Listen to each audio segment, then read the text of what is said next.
So a SPAC is a special purpose acquisition corp. They are formed with, a sponsor group will form a SPAC. And what they do is they will go out and do their own IPO. They are going to raise a certain amount of money that is going to then sit in a trust to be used for potential acquisition. Okay, so a SPAC goes through an IPO process. Withum we audit the SPAC. So we audit the financials of the SPAC that go through an IPO.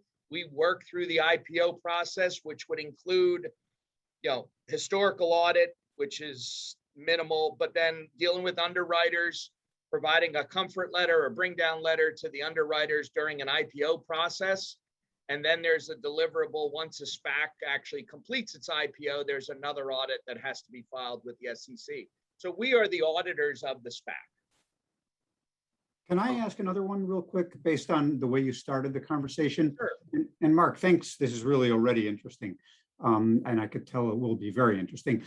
Your initial comment that this 2020, if not for COVID, would have been the year of the SPACs.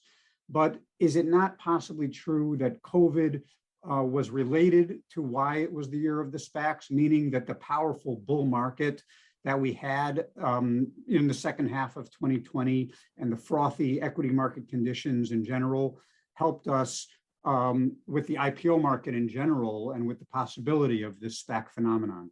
Oh, absolutely, Josh. I think we would not have been able to take that many SPACs public if we were not all hunkered down in our homes for a full year, where we had nothing better to do but just take SPACs through their IPO process. I mean, Bernie mentioned that the number of hours that I work.